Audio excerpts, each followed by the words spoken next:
तो आज बात करते हैं defect in extended form of periodic table या मॉडर्न पीरियोडिक टेबल के बारे में। डिफेक्ट का मतलब कमी। ठीक है, मॉडर्न पीरियोडिक टेबल तो बना दिया लेकिन उसमें भी कुछ कमी रहती है। तो हमारा पहला पॉइंट है पोजीशन ऑफ हाइड्रोजन के बारे में। देखो यार, आप सभी को मालूम है हाइड्रोजन के वैलेंस शेल में एक इलेक्ट्रॉन होता है। तो उसके वैलेंस शेल में एक इलेक्ट्रॉन है तो हम उसको कहाँ रखते हैं? ग्रुप वन में, क्योंकि ग्रुप वन का जनरल इलेक्ट्रॉनिक कन्फिगरेशन क्या होता है? Ns1। सबके वैलेंस शेल में एक इलेक्ट्रॉन होता है।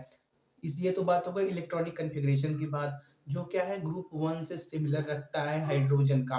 लेकिन अदर प्रॉपर्टी की बात करें तो वो हैलोजेंस के साथ भी सिमिलरिटी रखता है। हाइड्रोजन ग्रुप 17 हैलोजेंस के साथ भी फ्लोरीन क्लोरीन ब्रोमीन आयोडीन जिनको हम बोलते हैं उनके साथ भी सिमिलरिटी रखता है। देखो, जो हैलोजन होते हैं वो क्या करते हैं? एक इलेक्ट्रॉन लेके नोबल गैस की तरह बन सकते हैं। ठीक है, फ्लोरीन एक इलेक्ट्रॉन लेके नियॉन की तरह दिख सकता है। ठीक है, वैसे हाइड्रोजन भी तो एक इलेक्ट्रॉन लेके हीलियम की तरह दिख सकता है और दिखता भी है। हाइड्रोजन जब H फॉर्म में है तो उसके पास एक इलेक्ट्रॉन है, अगर वो H माइनस बन गया तो उसके पास क्या हो गया?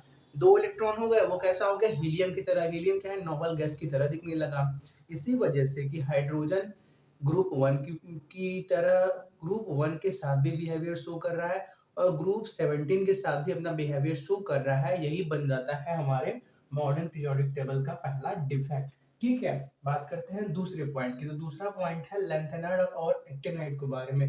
देखो, पूरा पीरियोडिक टेबल किस पे डिपेंड कर है? इलेक्ट्रॉनिक कन्फिग्रेशन पे। जिसका वैलेंस शेल का इलेक्ट्रॉनिक कन्फिग्रेशन जैसा होगा वो वहां पर रखा जाता है। फिर भी हम लैंथेनाइड और एक्टिनाइड को क्या करते हैं? पीरियोडिक टेबल में नीचे रखते हैं, मेन पार्ट से नीचे रखते हैं। ये भी इसका दूसरा पॉइंट है कि ऐसा क्यों होता है। ऐसा होता सिंपल सा है कि वो अदर की प्रॉपर्टी को अफेक्ट ना करे, लेकिन ये अलग रखना की वजह से वो उसका दूसरा डिफेक्ट बन जाता है। ठीक है, बात करते हैं तीसरे पॉइंट की। तीसरा पॉइंट है आपका दो periodic table does not represent the exact configuration of some of the elements. देखो यार, जो आपका पीरियोडिक टेबल है उसमें कई एलिमेंट्स के एक्सेप्शनल इलेक्ट्रॉनिक कन्फिगरेशन होते हैं, जिनकी वजह से जो आपका पीरियोडिक टेबल है वो उस एलिमेंट का एग्जैक्ट पोजीशन नहीं बता पाता।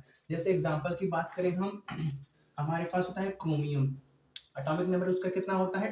24। Electronic configuration 1s2 2s2 2p6 3s2 3p6 4s2 3d4 होना चाहिए था। मतलब उसके बाहर वाले सेल में दो इलेक्ट्रॉन।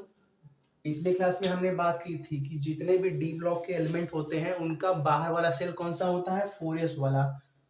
4s वाला किसके लिए? क्रोमियम के लिए। और बाकी अलग के लिए अगर अलग वाला। ठीक है, देखो हम इसको भरे कैसे होंगे देख लो, नहीं तो कंफ्यूज ही रहोगे। देखो, ये आपको हो गया क्रोमियम का न्यूक्लियस। ठीक है, पहले हमने क्या करा? 1s भरा, फिर क्या भरा? 2s भरा, फिर क्या भरा? 3s भरा, फिर क्या भरा?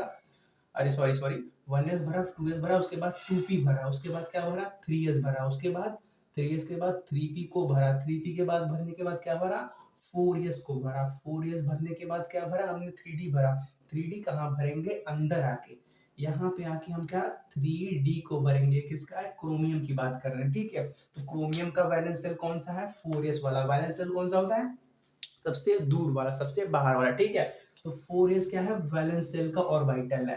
तो देखो, क्रोमियम के वैलेंस शेल में कितना इलेक्ट्रॉन होना चाहिए? 2 इलेक्ट्रॉन होना चाहिए अबव के रूल के हिसाब से।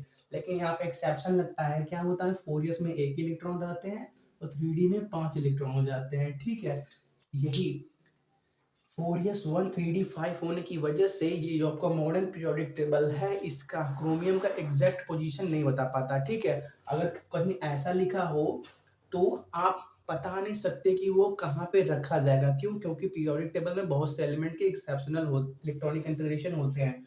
कॉपर के केस में भी यही होता है। कॉपर में क्या होता है? कॉपर का एटॉमिक नंबर 29। उसमें क्या होता है? 1s2 2s2 2p6 3s2 3p6 4s1 और 3d10 होता है। ठीक है, होना क्या चाहिए? 4s2 3d9, 4s2 3d9 होना चाहिए, लेकिन यहाँ पे भी एक्सेप्शन लगता है। ठीक है, तो यही एक्सेप्शन की वजह से जो आपका मॉडर्न पीरियोडिक टेबल है कुछ एलिमेंट्स के एग्जैक्ट पोजीशन को नहीं बताता। यही 3 पॉइंट है हमारे मॉडर्न पीरियोडिक टेबल या extended form of periodic table के डिफेक्ट के बारे में। ठीक है, तो इस वीडियो के लिए इतना रखते हैं, मिलते हैं नेक्स्ट वीडियो लेक्चर में। तब तक के लिए thanks for watching, have a nice day.